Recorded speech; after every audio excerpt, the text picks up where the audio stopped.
अर्धापूर तालुक्यातील मालेगाव येथील श्रेणी 1 पशुवैद्यकीय दवाखान्यात तज्ज्ञ पशुवैद्यकीय अधिकाऱ्यांची उपस्थिती नसल्याने पशुपालकांमध्ये तीव्र नाराजी व्यक्त होत आहे. जनावरांच्या उपचारासाठी शेतकऱ्यांना मोठा मनस्ताप सहन करावा लागत असून प्रशासनाने तातडीने दखल घ्यावी अशी जोरदार मागणी होत आहे. अर्धापूर तालुक्यातील मालेगाव येथील श्रेणी 1 पशुवैद्यकीय दवाखाना हा परिसरातील अनेक गावातील पशुपालकांसाठी महत्त्वाचा केंद्रबिंदू आहे. मात्र या दवाखान्यात कायमस्वरूपी तज्ज्ञ पशुवैद्यकीय डॉक्टर उपलब्ध नसल्याने आजारी जनावरांवर वेळेत उपचार होत नसल्याची गंभीर तक्रार शेतकऱ्यांनी केली आहे. जनावरांची प्रकृती बिघडल्यास पशुपालकांना अनेक प्रायव्हेट डॉक्टर यांच्याकडे जावे लागत असून त्यामुळे वेळ, पैसा आणि जनावरांच्या जीविताचा प्रश्न निर्माण होत आहे. दुग्ध व्यवसाय करणारे शेतकरी यामुळे विशेषच अडचणीत आले आहेत. श्रेणी 1चा दर्जा असलेला दवाखान्यात आवश्यक सुविधा आणि तज्ज्ञ डॉक्टर उपलब्ध नसल्याने पशुपालकांनी संताप व्यक्त केला आहे. संबंधित विभागाने तातडीने कायमस्वरूपी पशुवैद्यकीय अधिकारी नियुक्त करून नियमित सेवा सुरू करावी, अन्यथा तीव्र आंदोलनाचा इशाराही शेतकऱ्यांनी दिला आहे. श्रेणी 1चा दवाखाना असूनही तज्ज्ञ डॉक्टर नसल्याने पशुपालकांची मोठी गैरसोय होत आहे. प्रशासनाने याकडे कधी लक्ष देणार हा प्रश्न आता शेतकरी उपस्थित करत आहेत. तर आज आपण नांदेड जिल्ह्यातील अर्धापूर तालुका मालेगाव येथील काही आपल्यासोबत दूध उत्पादक शेतकरी आहेत आणि त्या शेतकऱ्याची आपण खऱ्या परिस्थितीवर काय अडचणी आहेत आणि त्यांना काय काय समस्येला तोंड द्यावं लागत आहे आज आपण त्यासोबत चर्चा करण्यासाठी आलेलो आहेत. आणि ह्या मालेगाव परिसरातली सर्व दूध उत्पादक शेतकरी त्यातल्या त्यात सर्वात चांगलं दूध उत्पादन करणारे शेतकरी उत्पादन करतात खूप चांगलं, पण त्यांना बऱ्याच काही समस्येला तोंड द्यावं लागतं आणि ह्याच समस्या आज आपण त्यांच्याकडून जाणून घेण्यासाठी आलेलो आहेत. ईश्वंबर बालाजी कदम, राहणार धामदरी, मालेगाव येथे दूध वाटप करत असतो आणि वेटनरीमध्ये मालेगाव येथून आम्हाला दवाखान्याची सेवा मिळत असतात.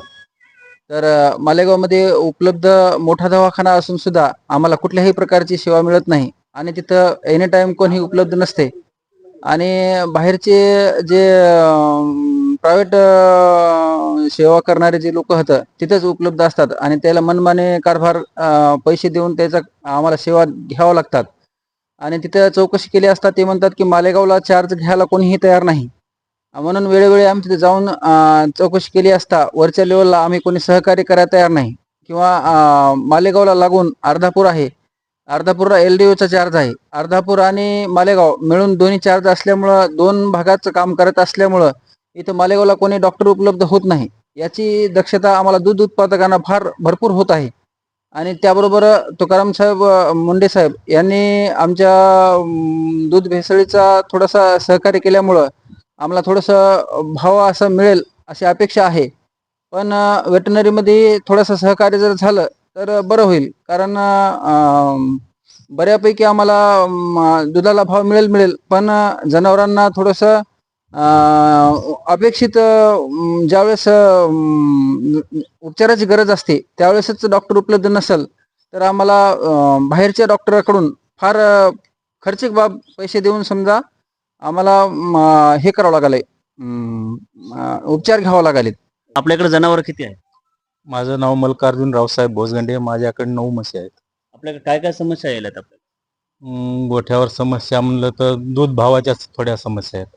शासनाकडून आपल्याला काय अपेक्षित आहे? योग्य दरात भाव मिळणं हे अपेक्षित आहे. माधव बाबूराव बुट्टे, राहणार मालेगाव. तर माझ्याकडे जवळपास आता 12 ते 13 गायी आहेत. मी शेतीला जोडधंदा पूरक म्हणून असं व्यवसाय करतो, पण तसं मला त्याच्यात प्रॉफिट मिळत नाही. एकतर खाद्याचे रेट वाढलेत, दुधाला भाव भेटत नाही. आता वाटायलंय की मुंडे साहेब आले तेव्हापासून थोडं आम्हाला आशा वाटते की बुवा नवीन जनावर आणावं, दूध वाढवावं, दुधाला रेट चांगला भेटेल अशी अपेक्षा आहे. नाही ना, जशी पाहिजे तशी नाही. आम्हाला प्रायव्हेटचे डॉक्टर बोलवावं लागतात. काम पडलं तर आम्हाला इथून परभणीच्या हॉस्पिटलला सुद्धा जनावर न्यावं लागलेत. कारण इथे औषधी व्यवस्था कशी आहे? औषधी तर नाहीच हो, टोटल बाहेरून आणा म्हणतात. हे काहीच नाही याच्याकडं आणि डॉक्टरच अवेलेबल नाही तिथं, तर या औषधीच काय उपयोगच नाही. तक्रार केल्या, बरेच वेळेस केल्या, पण कोणीही तशी साथ देत नाही आम्हाला. बालाजी केशव इंगोली, राहणार मालेगाव. आमच्याकडे 18 गायी येतात. असं आम्हाला वाटतं की दुधाला भाव मिळावा. रोज किमान दूध किती जाते? आपलं एका टायमाला 50 लिटर दूध आहे. तर 50 लिटर दूध आहे, 2 टायमाचं 100 लिटर दूध आहे. तर आम्हाला असं काहीच त्याच्यामध्ये खाद्यामध्ये याच्यामध्ये सगळं म्हणजे काहीच उरना झाले आम्हाला. आम्हाला कमसे कम भाव पाहिजे दुधाला. दुसरं शासनाकडून काही शासनाकडून कोणतं आम्हाला अनुदान नाही, कोणतं शेड नाही, मंजूर नाही. स्वतः बांधले आम्ही आमच्या स्वतःच्या कष्टावर. आम्हाला कोणतं म्हणजे असं कोणतीच फाईल मंजूर होईना. कोणी म्हणाय गेलं की दे 20,000 दे 30,000 रुपये करायला. सरकारी दवाखान्यामध्ये सध्या गोळ्या भेटणार, बिल्ले मारायला माझ्याकडून 30 रुपयाला बिला घ्यायले. तर असं सरकारी दवाखान्यात काहीच नाही. विशेष म्हणजे जत्ताचं औषध सुद्धा 12 रुपये 10 रुपयाला वासरू घ्यायले. पहिलं 1 रुपयामध्ये औषध देत गेले जताचं, आता 12 रुपयाला एक वासरू म्हणाले. तर आता आम्ही मेडिकलवरच तेच भाव आहे आणि सरकारी दवाखान्यात तेच भाव आहे. हा, असं झाले बा सरकारी दवाखान्यामध्ये. हे होत्या मालेगाव परिसरातील शेतकऱ्यांच्या, दूध उत्पादक शेतकऱ्यांच्या अडचणी. खरंच सरकारनं ह्याकडे गांभीर्याने लक्ष द्यायला पाहिजे. संबंधित मंत्र्यांना तर या गोष्टीकडे जाणीवपूर्वक लक्ष द्यायचीच गरज आहे. कारण आपल्या फक्त घोषणा होतात की पशुधन वाढवा, पशुधनासाठी वेगळं आपण अनुदान देऊ, त्यानंतर वेगवेगळ्या योजना राबवूत. पण जनावर जर राहत नसतील तर योजनाचा आपल्याला काही अर्थ राहणार नाही. आज आपल्याच एका सहकार्याने सांगितलं की आम्हाला जे वेटरनरी हॉस्पिटल आहे, श्रेणी 1चं हॉस्पिटल असून सुद्धा त्या ठिकाणी कर्मचारी उपस्थित नसतात, ना तिथली कुठलीही सेवा मिळत नसेल. जर जनावरांचं आरोग्याची काळजी घेणारं जर कोणी नसेल तर जनावरं टिकतील कसे आणि दूध उत्पादन होईल कसं?